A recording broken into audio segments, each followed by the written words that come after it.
Last week we began Revelation chapter 17 and started talking about the great harlot and the scarlet beast.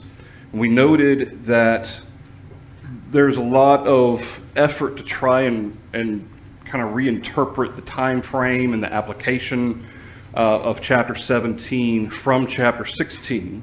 But there's nothing within the context at the end of chapter 16 that suggests that we're changing time frames or that we're even changing topics. We're still on the same. In fact, the very verse 1 of the seven angels who had the seven bowls. What happened at the end of chapter 16? The seventh bowl was poured out, right? So we're still in the same vein, the same context of dealing with the Roman Empire, the judgment that's coming upon them, not only for their persecution of the saints, but also for their decadence and their serving of idolatry, and the emperors serving the emperors as if they were gods. So starting with verse 1, as we noticed with the angel speaking to John, saying, "I will show you the judgment of the great harlot." And this judgment of the great harlot, this is what's going to happen. This is what God has declared. Not God's going to determine and decide. This is the judgment he's going to bring upon her. And then in verse 2, at the end of verse 1, this great harlot sits on many waters. And of course, verse 15, as we noticed last week, verse 15 describes that this is kind of the conflux of all the peoples and the tongues and the tribes of the world, kind of signifying the scope of Rome's reach, of the empire's reach of the world. And then in verse 2, with whom the kings of the earth committed fornication, the inhabitants of the earth were made drunk with the wine of her fornication. And the importance of recognizing that even those nations, those vassals that Rome didn't completely take over, they still were serving, to an extent, they were still serving the interests of Rome. Rome kind of had them under their thumb. And as we noticed last week, as we continue on here in verse 3, the fact, and we'll talk about the beast here in just a minute, but with verse 4, the woman was arrayed in purple and scarlet. She was adorned with gold and precious stones and pearls, having in her hand a golden cup.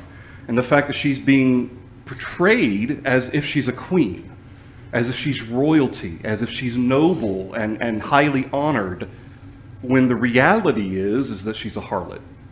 And just like we saw with these beasts and how they serve the great dragon, and how that the people serve the beasts, they didn't realize that by doing so they're serving the great dragon. Well, this is part of the reason why verse 5, part of her name is mystery. Not that it's hidden, but the fact that it was once hidden but is now revealed. It's now been revealed what this woman truly is. Her character, the fact that she's not noble, the fact that she's not royalty, she is in fact a harlot. And thus Babylon the Great, the mother of harlots and the abominations of the earth. And so notice verse 4, the people of the earth and the kings and the kingdoms, they're drinking, as we find, the abominations and filthiness of her fornication and all of that. But then notice what she's drinking in verse... Which verse is it? Verse 6, yes, thank you. I saw the woman drunk with the blood of the saints and with the blood of the martyrs of Jesus. So notice she's being drunk with the blood of the saints. And as we started focusing, we have two main characters in this vision here. There's this harlot and then the great beast as well, or the scarlet beast as well. And we talked about this harlot as kind of personifying the decadence of Rome associated with idolatry. In the end, their idol worship was a means to an end. Just like Romans 1, the Gentiles, why did they need a Savior? They once knew God, but then they decided they didn't want to know God anymore. And so they didn't want to retain God in their knowledge. They didn't want to give him glory. So they set up their own gods through whom they could do what they wanted to. And ultimately they could define their God the way they wanted, because they made them up. Well, ultimately, that's what idolatry, the purpose that idolatry ends up serving. It ends up serving the interest and the desires of man. And here we have this harlot who is being portrayed as if it's a noble thing to serve the gods. It's a noble thing and it's a royal thing to serve the emperors and to worship them as gods. And yet, this is what she is in reality. And so that whole system, not just the system of idolatry itself, but the decadence, the sinfulness and filthiness that's attached to that, that's what's being emphasized with this woman. And so in verse 7, when the angel said, notice at the end of verse 6, I marveled with great amazement. It's the idea of shock and surprise. And, how is it that people don't understand that this is what the reality is of this woman? They're being tricked into thinking that she's noble and great and honorable, and yet in the reality, she's the exact opposite. And so the angel says, I'm going to tell you the mystery of the woman of the beast, or the woman and of the beast, which has the 7 heads and the 10 horns. As we noticed or as we mentioned last week, the emphasis that is being placed on Babylon here with regard to her name, Babylon the Great, and how that throughout, especially prophetic prophecy, throughout prophecy, especially as it pertains to Babylon after Babylon itself existed, it's always kind of a reference to this idea of decadence, this idea of sinfulness. And certainly, Jerusalem at certain points was compared to Babylon, but now Rome is being compared to Babylon. As we mentioned last week from Robert Mounce in his commentary, and how that he mentioned how that for the early church, the city of Rome was a contemporary Babylon. The designation Babylon the Great, and we've seen this multiple times, and also phrases to the great city and so forth. It kind of represents that the empire, and of course, embodied in the city of Rome, because that's where the seat of the emperor was. But it wasn't just the city of Rome; it was the whole empire. And the fact that this is and it was being enforced. This idolatry is being enforced on people. All right. And we mentioned everybody else is drinking the wine of her fornication. She's drunk with the blood of the faithful. And then in verse 18, we find the angel specifically designate who this woman is. The woman whom you saw is that great city which reigns over the kings of the earth. Not necessarily, again, literal Rome, but it's that basically the seat of the power by which idolatry is being enforced and this decadence is being encouraged. That's the concept of this woman. Now, again, that's from this pseudo-spiritual or religious perspective, okay? Because here in just a second, we're talking about the beast and what it represents. So let's cover our questions real quick. Question 1 from our notes, what do the many waters represent? Yeah, all the people of the world, okay? The scope of the Roman Empire, the tendrils of its influence, that's kind of what's being described there.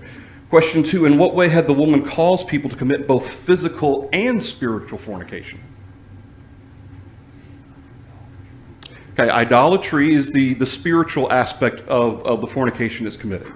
In fact, throughout the Old Testament, especially in some of those the minor prophets, Hosea and so forth, God refers to Israel and Judah as being adulterers because they were supposed to be committed to him. Instead, they were serving idols, and they're supposed to be in a covenant relationship, but they're not obeying. They're not staying in that covenant relationship. And so there's this spiritual sense of fornication, of serving these idols instead of serving the living God. So what's the physical side of it?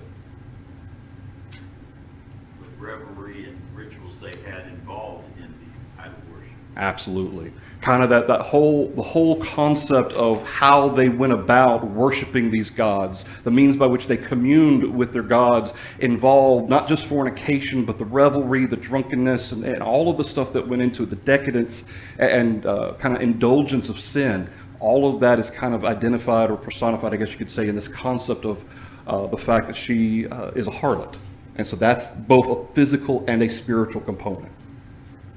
Question 3, what seems to be suggested by her clothing? Yeah, she's trying to pass herself off as if she's noble and royalty, worthy of being served. But then, of course, the contrast to that is what John is amazed by, is the fact that she's nothing like that at all. She's presenting herself that way, and she's deceiving people into serving her as if she's honorable and noble, but the reality is she's not. And then question 4, who or what is being represented by the woman?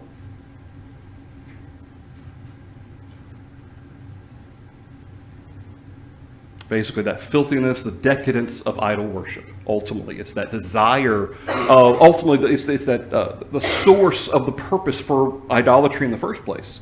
Man wants to do what man wants. Man is all about pride and self-serving, and ultimately, even the emperors and trying to set themselves up as gods, as living, mortal, divine beings. They're seeking to have that praise and that honor bestowed upon them. And so all of that desire that is contained within that, all of the self-serving components and the decadence and the filthiness of sin is what this woman represents. All right, anything through the woman? Yes, please. Yes. One fascinating thing about Rome on this number 4 is it's a lot like how much you love Star Trek and the board. Rome, I think that's probably the inspiration. Rome was the best ever at not only conquering you and killing you, but before they annihilated you, they figured out what you did better than they did, and if you had something, well, they took it. They realized when something was better. Same thing with all this idol worship, this prostitution. Rome didn't invent that. Rome had been God's instrument to wipe out these other nations for all of that continued fornication, and now it's their turn. So it's very fitting that this woman is not just representing Rome. God knows all of this idolatrous sin and revelry and stuff that has gone on, and it's all coming to an end here. Well, and like Rome at least tried to convince people that resistance was futile, right? I mean, you cannot resist us, and this is what we're going to enforce, and that's what the whole idea of they're seeking to assimilate all of the different nations and their ways and so forth into their own systems. Yeah, absolutely. Any other thoughts to that? All right, let's move on to the scarlet beast then. Remember, the phrase or the term scarlet comes up both with the woman who is wearing both this kind of blue, the purple and scarlet, which carries with it the sense of that, again, that royalty. The term scarlet literally means crimson. And it's kind of an interesting word study when you start getting into kind of how the term scarlet is used in the Old and New Testaments and kind of what it has come to represent. And I'll talk more about that here in just a second. But Bob Harkrider, in his commentary, he mentions the inhabitants of the earth whose names are not written in the book of life will be utterly astonished when they see that the beast was embodied in the form of one world empire and is not. That empire fell, and yet is. The beast is embodied in a different empire. The might and power of the kingdoms of men cause mankind to be in awe. Especially is this true if men fail to recognize the greater might and power of God. And so when we start talking about the beast, just as we talked about the beast that arose from the sea, which represented that political structure, that political government form of the Roman Empire, and then the false prophet or the beast of the earth, which we also talked about as being that system of idolatry. Now we have the exact same, basically two things being shown here, just in a different way. And the interesting thing here, though, is you've got the relationship between the harlot and the beast being described. Before, you just had two different beasts. Both are serving the great dragon, which is Satan. Both are serving the purposes of Satan. But there was no real emphasis on the relationship between the two, other than that they sought to kind of, it was a symbiotic relationships type of thing. Here, you would think that the government, the power of the government would be in charge. But what's being described? Who's in charge? The idolatry is in charge. She's sitting on the beast. She's the one with the reins. Okay, she turns it where she wants it to go.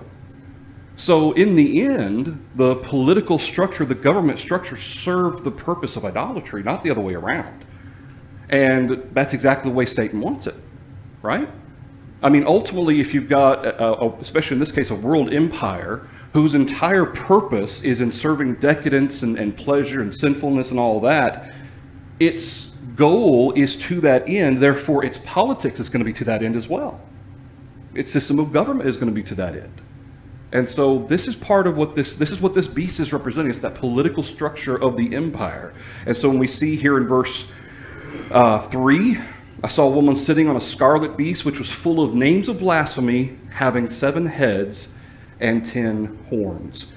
And as I mentioned, the word study on this term scarlet, a lot of the commentaries will reference the idea of scarlet, both with the woman as well as with the beast, as having some symbolism to sin. And the scripture that they refer to is Isaiah chapter 1, verse 18. And we even have a hymn that we sing kind of based on that, though your sins be as scarlet. I will, wash you and make you white as snow. And so there's a lot of linking to that. But the interesting thing is, that is the only time in Scripture, Isaiah is the only place where the color of scarlet is being attributed to sin. Nowhere else do we find that. Everywhere else, it seems to represent this idea of wealth, of extravagance, of indulgence. That's really kind of the sense and because of that, it was associated with royalty. What type of garment did the Roman soldiers put on Jesus? A scarlet robe. And then they put a crown of thorns, and what did they do? They mocked him. Why a scarlet robe? You're supposed to be a king, right? You're supposed to be royalty. And so it wasn't in any way honor being bestowed upon Jesus. It was a sense of sarcastic mockery that was being used to represent that. And so this is something that has been consistent, that concept of crimson, that kind of fiery red. Yes, there is a sense of certainly we know from Isaiah the idea of having our garments spotted and so forth, and certainly the idea of though your sins be as scarlet, be as crimson. But more so, it seems like this term is being used to convey that sense of indulgence and status and honor. It is interesting, and there were some commentaries that link to Joshua 2, because do you remember, it's one of those little details that sometimes you don't really think about or really notice until somebody points it out to you and you go back and, oh, I didn't even think about that. But you remember Rahab, when she hid the spies, okay, and she made a deal with the spies, if you'll spare me and my family, my house, I'll keep you safe. Well, do you remember what the spies told her to do to make sure that the Israelites didn't harm them? A scarlet thread or scarlet rope outside her window. Okay?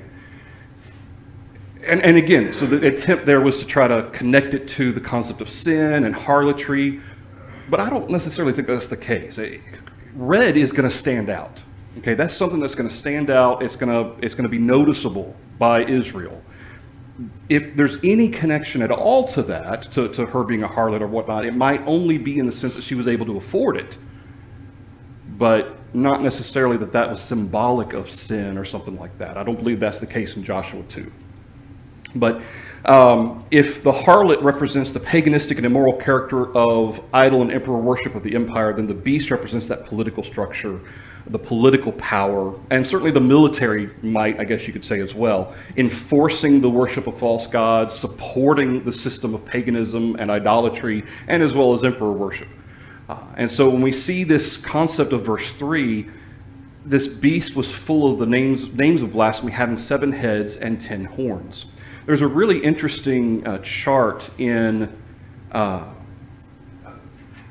Harkrider's commentary describing the beast that came out of the sea and the beast that is mentioned here. And I think it's really interesting because, where's my thing?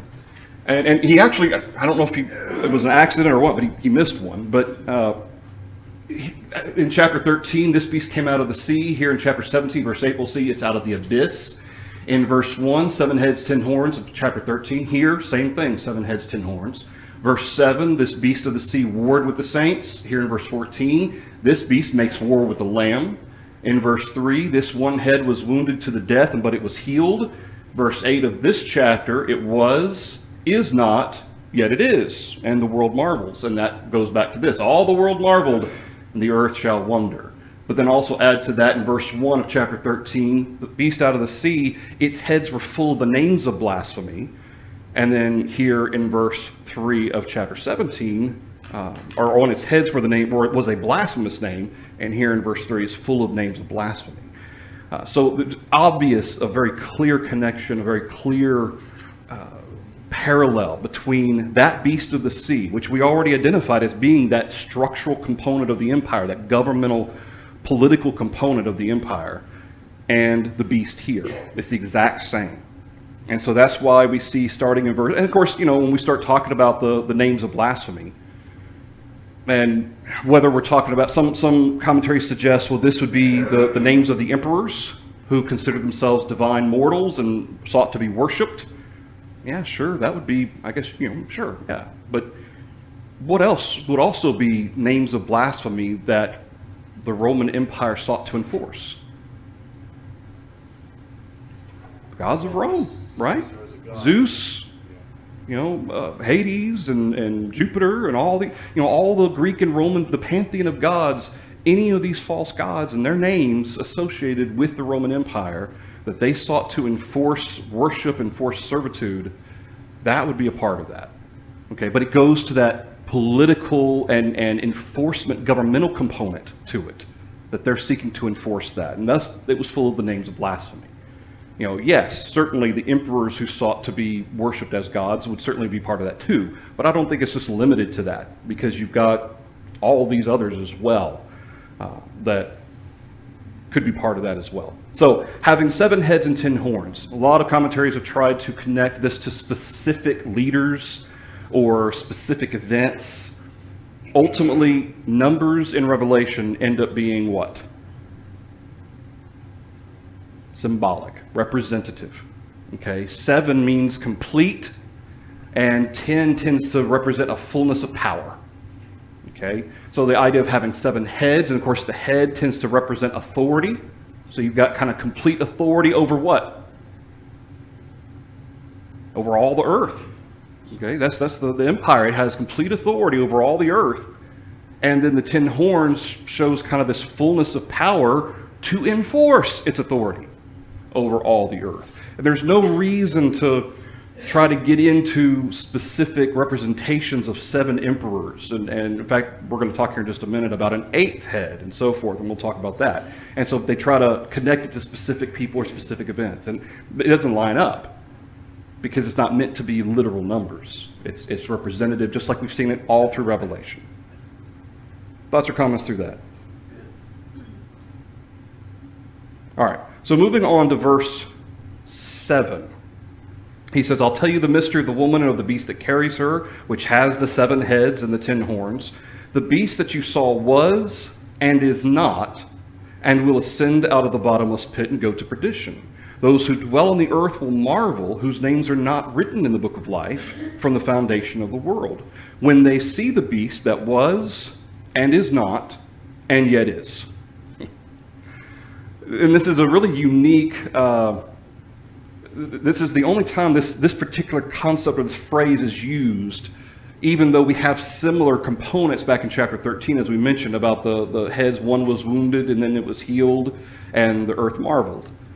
Well, here you've kind of got the same component, because you have this beast that used to exist. It doesn't exist anymore, but it does. Well, how is that possible? Okay, sin doesn't go away, and certainly man's attempt to enforce sin doesn't go away either. And remember, when we talked about that beast of the sea, we mentioned how that the specific application here is the Roman Empire, but even in a more broad sense, it was the rising up of a world empire, its reign as a world empire, and then its downfall as a world empire. And how that kept happening over and over and over. Okay, you had Assyria, you had Babylon, you had the Medes and Persians, you had Alexander. World empires rose, they stayed for a time, they fell. They rose, they stayed for a time, they fell. Until the final one, which is what? Rome.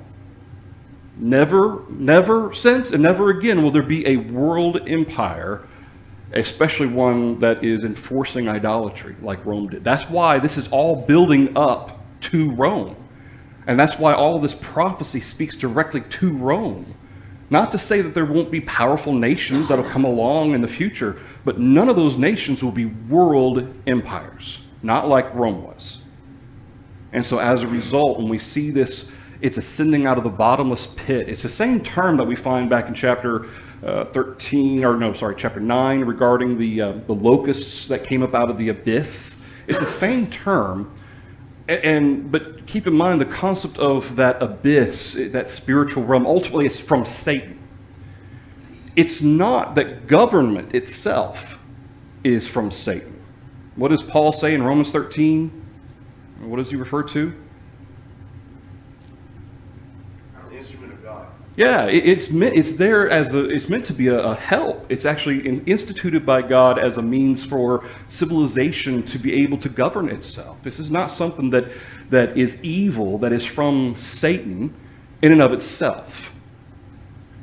But when that government then turns itself to serving sin specifically, what then is it serving? Satan. And this is what's being referenced here. It's not so much the idea of government in of itself. Rome as a government was very successful. Rome as a government and the technology that came from it, kind of the way they built their cities, were still using a whole lot of methods that they used then. And their system of government. I mean, our founding fathers utilized a lot of founding principles that were found within the Roman Republic. Which technically we don't have a true democracy. What do we have? A republic, constitutional republic. And so we utilize a lot of those principles, and those were good principles. But what's being referenced here isn't the good governmental principles used to establish a neat and orderly society. What's being emphasized here is that structure of the government that's now then being used and focused on serving and enforcing idol worship. And associated with that, what are they doing to the saints? They're executing the saints. They're making war against the Lamb and against those who are trying to be faithful. And so that's part of the reason why this beast that you saw was and is not, but it's going to ascend out of the bottomless pit and go to perdition. Now this term perdition, it's important to note that this term doesn't mean like annihilation. Okay, it's not the idea that Rome is going to be wiped off the face of the earth and it's not going to exist anymore. That's not the case. This term perdition means it's going to be brought low. It's going to be, in fact, the term itself carries with it the sense of laid to waste or brought to ruin, not annihilation completely. And again, keep in mind, we're talking about specifically the sinful component of the empire in seeking to enforce paganism and idolatry. That is going to be destroyed. As of 313 AD, it was destroyed, officially. Okay, with the Edict of Milan, Constantine eliminated the war against the saints, at least officially. Now, it still continued a little bit in certain areas of the empire who didn't want to kind of fall in line, but eventually they did. And so this whole concept is about specifically not that the Roman Empire was wiped out and destroyed completely, because it wasn't, but that after a time, again, 313, it would no longer be the enforcement of paganism anymore. And never again would another world empire do that. All right, so thoughts through that. All right, and so the earth is marveling. And again, that focuses on this rise and fall of these world empires. And each one that comes along seems to be stronger than the last. And that's part of even though the imagery of what Nebuchadnezzar sees, it's not necessarily speaking to its military might. It's speaking more so to its internal structure. What the statue that Nebuchadnezzar saw in his vision or his dream, and it's Daniel kind of gives him the interpretation of it and so forth. It starts off with something, the head that's really solid and it's really, kind of pure in that sense of being solidified. And that's Nebuchadnezzar. And then he kind of goes down each step, and each one gets a little bit lesser and lesser and lesser in terms of the materials that make up this statue, until finally you've got the clay and iron. Do clay and iron mix? No, it doesn't.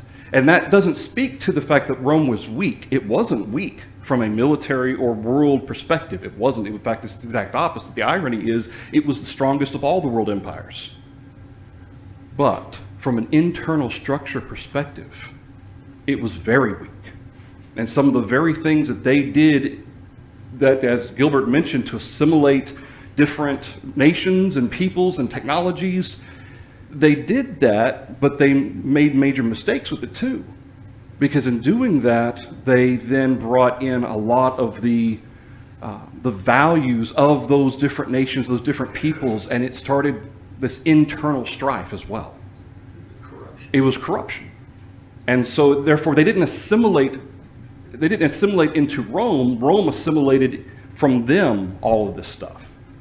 And so in the end, yeah, Rome was vast, it was powerful, it was mighty, but it was the weakest of all the world empires in terms of its internal structure. And so this is why the earth is marveling. They're marveling at, oh, all they see is the power and the might, and oh, what a wonderful empire this is, how powerful and majestic it is. And yet, they're not seeing the full picture. All right, so verse 9, here is the mind which has wisdom, and then he starts talking about, verse 9, the 7 heads or 7 mountains on which the woman sits. And we'll talk about that we'll talk about that not next week, but the week after. I'll be in Florida next week, and Gilbert's going to take the class next Sunday. You're not going to do Revelation. But we'll talk about the rest of chapter 17 the next Sunday to describe exactly what this beast is about. But verse 9, the 7 mountains, it's really interesting because, again, we have the term 7, which means complete, okay, the idea of completeness. And a mountain tends to represent, at least in symbolism terms, it tends to represent strength, tends to represent a place of authority, and kind of, whether or not this is deliberate or not, but the sense of associating like with Mount Olympus, okay, the Greek and Roman pantheon, and where they lived high above the clouds on this great mountain and so forth, and the idea of being associated to Rome, the city of Rome, which there are 7 hills or 7 mountains there around the city of Rome. So there could be both a literal and a symbolic sense in which the 7 heads and these 7 mountains are being represented as this beast, and kind of the source of its power being there in Rome, certainly, but the concept of its kind of stretching out its tendrils and its influence. All right, and we'll talk more about that next week. Any other thoughts through this? All right, let's cover our questions. Question 1.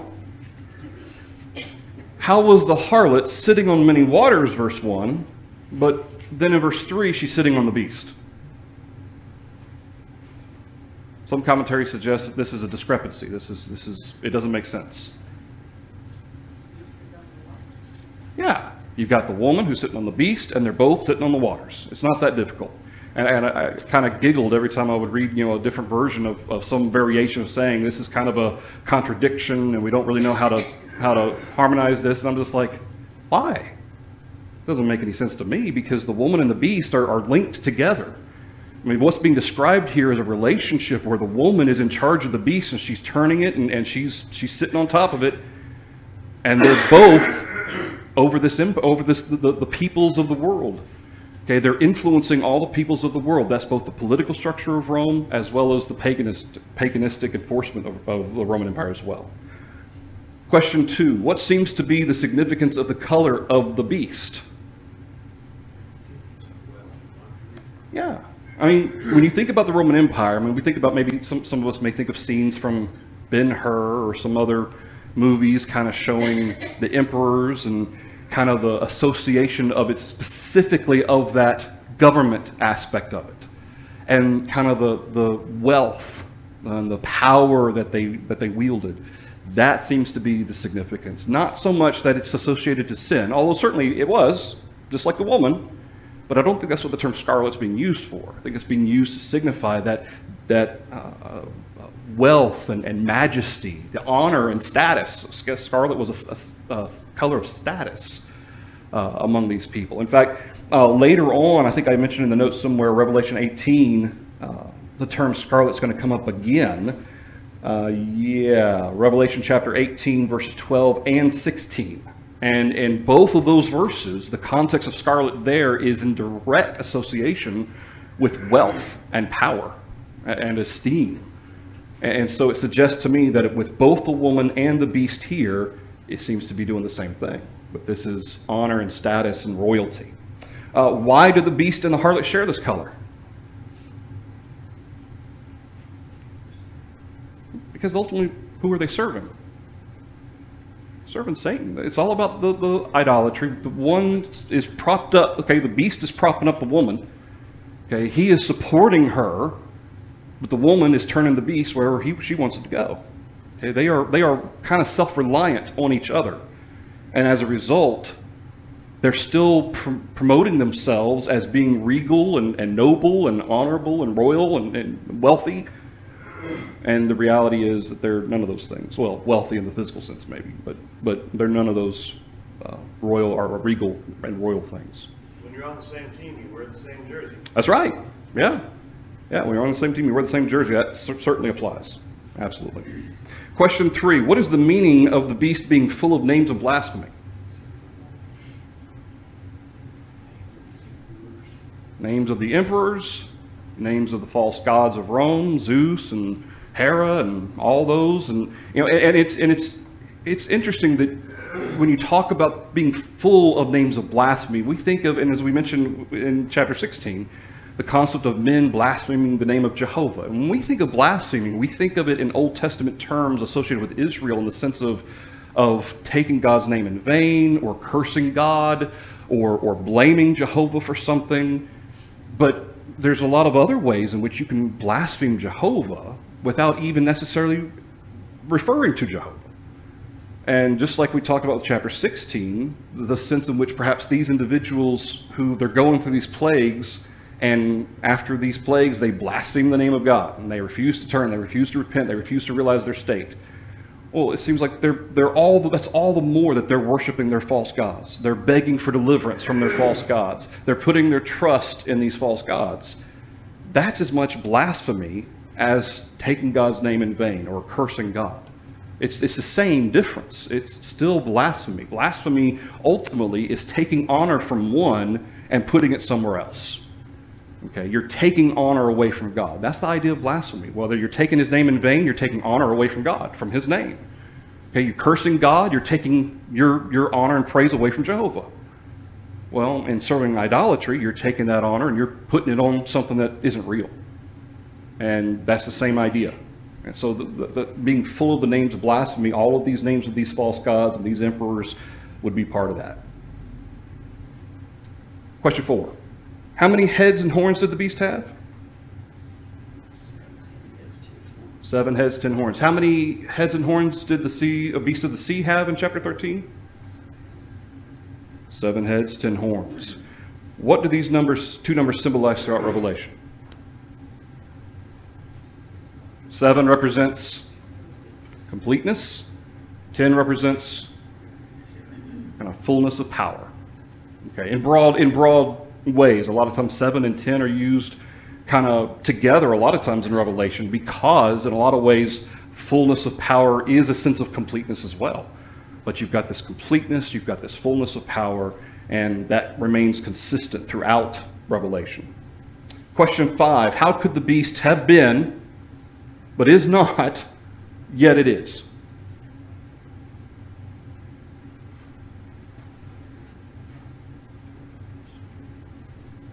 This is this is the succession of world empires that rose, reigned, and then fell. I remember we talked before back in chapter 16 how at the end of chapter 16 we see this great earthquake and how the city ends up being divided into 3 parts. But this great earthquake was such that it had never been seen on the earth. It's because no empire had ever been as powerful as Rome. And as we mentioned, the bigger they are, the harder they fall. And this is exactly what's being described with the fall of the paganistic aspect of the Roman Empire. It's going to be leveled. It's going to be completely taken away. And so these have been, well, Babylon have been, Assyria have been. These are all have-beens. They're not anymore, and yet, in a way, they are. And it's embodied in that world government, that world empire. And even with all of those others, they sought to enforce their own false gods. Okay, Babylon, I mean, there were times, even Nebuchadnezzar, even once he learned better, there were a couple times where he had to be reminded, that Jehovah is the one who reigns in the kingdoms of men and so forth. He appoints over it whom he will.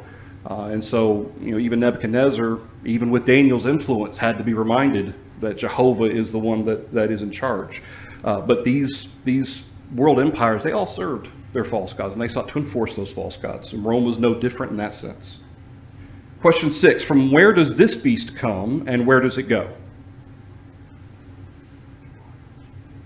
Yeah, it ascends from the bottomless pit. Again, that realm of Satan is the concept, that term abyss that we see, those locusts that were shaped like scorpions. They are rising out of this bottomless pit. It's the same term. And so they're kind of being portrayed as basically they're coming from Satan. This is where it's coming from. And that's, again, specifically not the government of the empire, but specifically the sinful paganistic elements of it. And where did it go? Perdition. Okay, perdition. And this is an interesting term. It's a kind of a unique term. There's a lot of other terms in our New Testament Bibles and our Old Testament Bibles where the term perdition is used, specifically New Testament because it's Greek. But the term perdition here this is not the only time that this term is used, but it's a term that doesn't mean complete destruction or annihilation. It means to bring down, to bring low, to bring to ruin. And so that's kind of the interesting component to that specific term here for perdition. All right, question 7. And so the other part of question 6 that I included, the last part, what does it not mean? And the point I was trying to make there is that it doesn't mean complete annihilation or complete destruction in the sense of no longer existing. Did the idolatry no longer exist in the Roman Empire? It was still there. Okay, the system of idolatry was still there. But was it now being enforced? No. Was it open season from a governmental permission perspective? Was it open season on the saints anymore? No. Okay, and in that way, that's how it has been brought low. Question 7, why will people of the earth marvel at the beast? Watching them rise and fall. Yeah. Thinking what's gone, but now it's back. Now it's back. It's just a different name. Maybe some different, nations involved, or arising from different nations, but it's the same thing, just in a different name, a different form, over and over and over. And they'll marvel at its strength. They'll marvel at its wonder, but it's the same thing over and over. Question 8, does Revelation 17 verse 8, and this is here in verse 8, teach that all those who will be saved have already been decided since the earth was created? Specifically, when the angel says, those who dwell on the earth will marvel, whose names are not written in the book of life from the foundation of the world. Does that mean that everyone who's going to be saved from the foundation of the earth, their names are written in the book of life already? Various scriptures speak of God adding to or removing names from that book. All right. There's a sense of corporate predestination. In other words, God has determined who he's going to save. The character of the people of faith was already determined before the foundation of the world. Now, as to who is going to submit to that character of faith, has God predetermined that? No. He allows us to choose if we're going to be conformed to the image of his Son or not, especially us here in the New Testament, being conformed to the image of his Son. But no, the idea of whose names are not written in the book of life, to me, the emphasis of the foundation of the world is on the book of life. Not the names, but the book of life has been in existence from the foundation of the world. From Adam and Eve, the book of life has existed, and not a literal book, but those who are saved, those who are going to have a home in heaven one day, that book is before Jehovah, and it has been since he created Adam and Eve. And it will continue to be until when? Till Judgment Day. And notice specifically who's not marveling at these things. The saints are not marveling at this. And why are they not marveling? Because it's been revealed to them. That's what this whole thing is about. That's why when the angel refers to mystery, this isn't a mystery. It's not the sense that the way we use that term. The term in the New Testament, this is that which once was hidden but now is revealed. Well, the saints, when they read these things, especially, this is all going to be known to them. And they don't marvel at these types of things because they understand the nature of these world empires. They understand the purpose that they serve. They understand Satan's hold that he has on them. And that it's not going to last. All right. We will stop there, and we will pick up. I'll have the rest of chapter 17 notes available Wednesday night, and we will pick that up not next Sunday, this coming Sunday, but the next one after that, the 27th, I guess it would be. Thank you, everybody.